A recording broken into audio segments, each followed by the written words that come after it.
What's up, guys? My name is Zach, and today I am driving a 2011 Honda CR-Z EX. Up front is a 1.5 liter inline 4 as well as a hybrid system, and down below is a CVT. Now, I am super excited to be driving the CR-Z for two reasons. First of all, I haven't driven the CR-Z in a while. I drove a manual one several years ago, and I'll link that video at the end as well as show some shots, especially when talking about the transmission. But the second reason is that I think this is a really interesting era from the Honda Motor Corporation. Hybridization was starting to become more and more popular in the late 2000s and early 2010s, and Honda specifically was kind of going through some growing pains. And we'll talk about that a little bit later on, but I think this is a really interesting hindsight look as to what Honda was doing and possibly a direction that they were headed. But if you'd like to submit your own vehicle and have it reviewed here on the channel, you can head on over to my website, zackpradel.com/submit. It's a quick and easy submission form. It takes under a minute to fill out, and I come out to you. And if you would like to see all of my videos weeks or sometimes months before they're released, you can head on over to my Patreon for only $5 a month. That also has exclusive audio content. But let's get back to that 1.5 liter inline 4 with the hybrid system. Well, that is the only way that this car came, with that engine and drivetrain setup. They were hybrid only. And so that embarks on the journey of oddity with this car. It was kind of meant to be sporty. It was meant to mimic things like the CRX, but it was still just a hybrid only. It didn't really fill any need in the market. People that wanted sporty cars didn't want hybrids, and people that wanted hybrids didn't want sporty cars at the time. And so it was very strange. It's decently powerful enough. It does the job. I'm not left wanting more, but it's also not this cutting edge sports car like they were trying to make. Like I said, paired to it is a CVT. Now, currently, I like this CVT. It works well with the hybrid system. It feels really normal and at home. However, as I mentioned, you could get this with a manual transmission. You could get a 3-pedal CR-Z at the time. Honda is one of the only companies to produce multiple manual transmission hybrid products. As a matter of fact, at least in my random access memory, I can't think of another company that did it, but they had the Honda Civic manual hybrid and they had the Honda Insight manual hybrid. So that's at least 3, and that's 3 more than I could think of for anyone else. Last but not least, the CR-Z is front wheel drive, and I can't remember correctly or not, but I think in my first CR-Z video, I said that it was weird and should have been rear wheel drive. No, it's a Honda. It always should have been front wheel drive. It was always going to be front wheel drive, and that's what we have. So how does it feel to drive the Honda CR-Z? Well, it does offer a fun, chuckable driving experience. The wheelbase is really short, not as short as the CRX, but it does offer that very direct steering. Bumps in the road happen in quick succession. And although it is relatively low horsepower, all things considered, it's one of the most fun hybrids, especially from this era. And I like it. Visibility out the front is good. Visibility out the back is not. Although it actually is a rear window, it's split at the perfect height to show literally anything. So if there's a car behind you, you could see their lower fascia and the top of the windshield, but that's about it.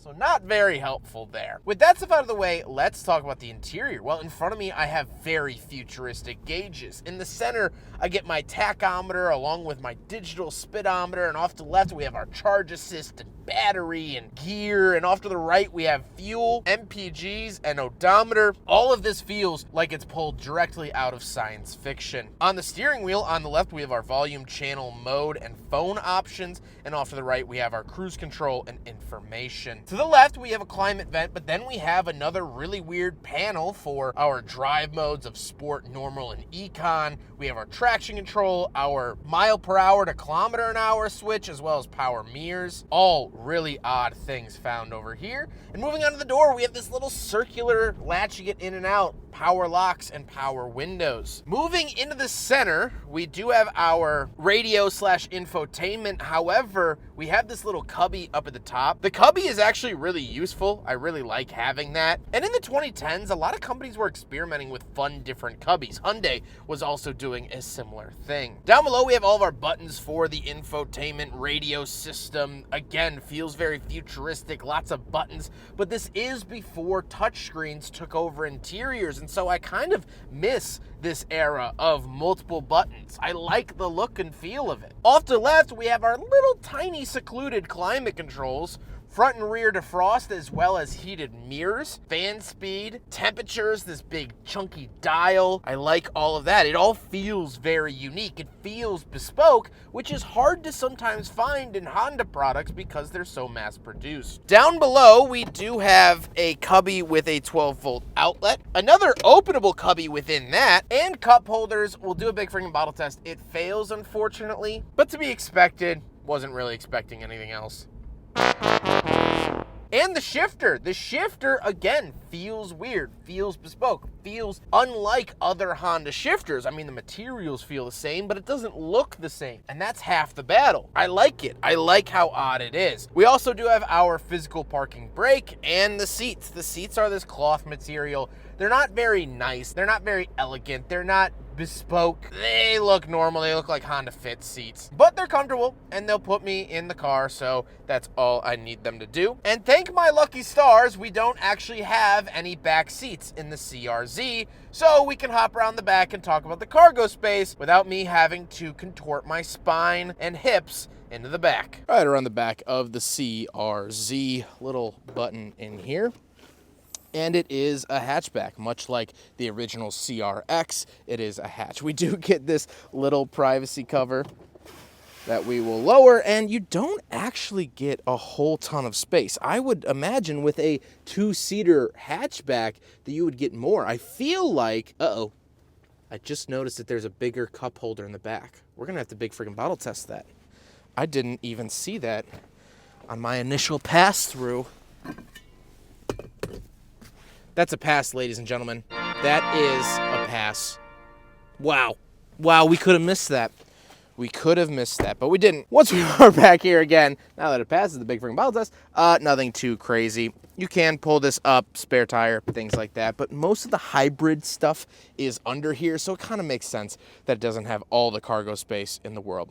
There's the rear end of the CRZ, in case you've ever been curious. Now we gotta talk about the looks, and honestly, I didn't see it before, but the owner said that it looks like a mash between the CRZ and the Honda Insight, and now I cannot unsee it. The taillights definitely look like a CRX set on an Insight. I mean, it is a melding of those two design philosophies, and I really like that. I think it looks and feels special in that way. However, with all of that being said, let's get on to my final thoughts. What do I think driving the Honda CRZ from 2011 here in 2025? Well, as I mentioned at the top of the video, Honda was in a very interesting period when they produced this car. Hybridization, especially Honda, was kind of leading the charge, no pun intended, with hybrids. They had the Insight, they had the Civic hybrid, they had this. And so they were starting to experiment with what other chassis they could put this fantastic technology into. The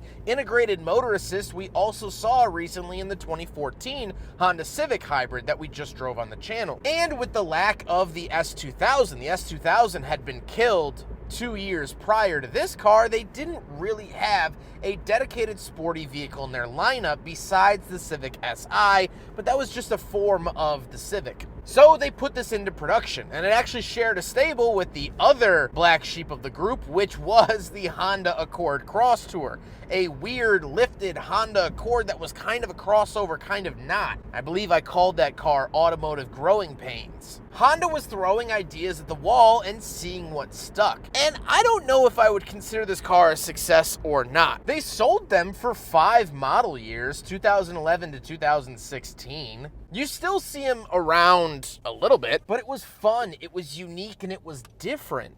And the fact that you could find these in a manual transmission and have it be a hybrid. I mean, it was just a weird time. And now it seems like hybridization has cooled off just a little bit. At least the ingenuity, at least the oddity of hybrids has cooled off a little bit. The night before I recorded this, Honda just announced their plan for more EVs in the future, their zero concept cars. That's where Honda is headed. But I don't think that Honda would have gotten to where it is without vehicles like this. This is an important stepping stone into our current market. So much so that Porsche is planning the electric Porsche Boxster. Are we ready for an electric sports car? Dodge is already failing with the new electric Challenger.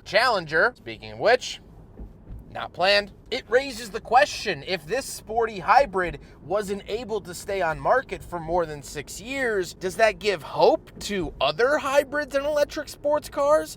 Is this a market that no one's really asking for because enthusiasts want that gasoline powering them? I don't know. But I do have to say that these questions are very, very interesting, and they're ones that need to be asked. I hope you guys enjoyed the video. Huge thank you to Tom for letting me borrow his Honda CR-Z for today's video. Tom has been absolutely wonderful to work with. He owns some really cool cars that I'm looking forward to working with him together in the future. He's been awesome to work with, and I genuinely do look forward to it, to coming back up here to Wisconsin once more. But I hope you guys enjoyed the video. Don't forget to rate the video, comment on the video, and subscribe if you really liked it.